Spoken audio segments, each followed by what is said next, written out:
Election commission ने कुछ मर्यादाएं रखी थी और मेरा प्रयास रहता है कि मैं मर्यादाओं का पालन करूं। लेकिन वर्चुअली मुझे बीच बीच में कार्यकर्ताओं से बातचीत करने का अवसर मिला है। चुनाव का समय हो या न हो, भारतीय जनता पार्टी संगठन में हो या सरकार में हो, हम हमेशा जनता जनार्दन की सेवा में लगे रहते हैं। और जब सरकार में होते हैं तो बहुत अधिक तीव्रता से, अधिक विस्तार से सबका साथ, सबका विकास, इस मूल मंत्र को लेकर के जी जान से जुटे रहते हैं। और मैं इस चुनाव में भी सभी राज्यों में देख रहा हूं कि भारतीय जनता पार्टी के प्रति लहर है।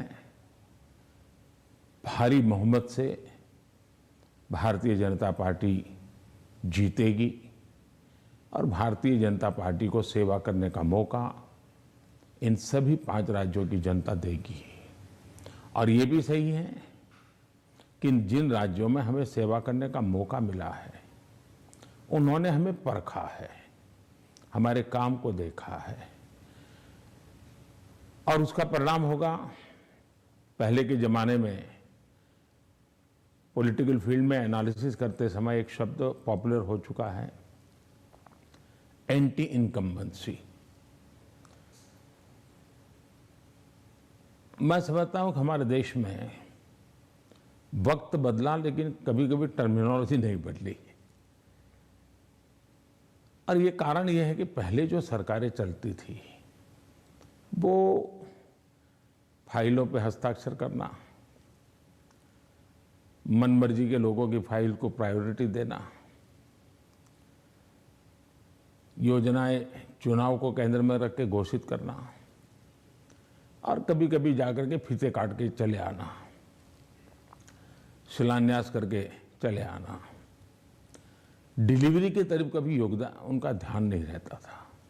उनको लगता था घोषणा हो गई, यानी विज्ञान भवन में दिया जलाया तो उनको लगता था काम हो गया। और जब लोगों को काम नजर नहीं आता है और घोषणाएं बार बार सुनने को मिलती हैं, तब एंटी इनकम्बेंसी का जन्म होता है। लेकिन जब काम करने का प्रयास दिखता है, दिन रात की मेहनत दिखती है, आसपास में कुछ न कुछ पॉजिटिव होता हुआ दिख रहा है, तो फिर एक विश्वास बनता है कि वहाँ हो रहा है तो कल मेरे यहाँ भी होगा। गरीब को घर उसको मिल गया तो कल मुझे भी गरीब हूँ, मेरा घर इस बार लाइन नंबर नहीं लगा लेकिन कल मुझे मिलेगा। ये विश्वास पैदा होता है। और इसके कारण भारतीय जनता पार्टी के कल्चर में जहाँ भी हमें स्थिरता के साथ काम करने का मौका मिला है, वहाँ एंटी इनकम्बेंसी नहीं, प्रो इनकम्बेंसी का माहौल होता है। और भारतीय जनता पार्टी हमेशा प्रो इनकम्बेंसी को लेकर के चुनाव में अधिक ताकत से उभर करके आती है।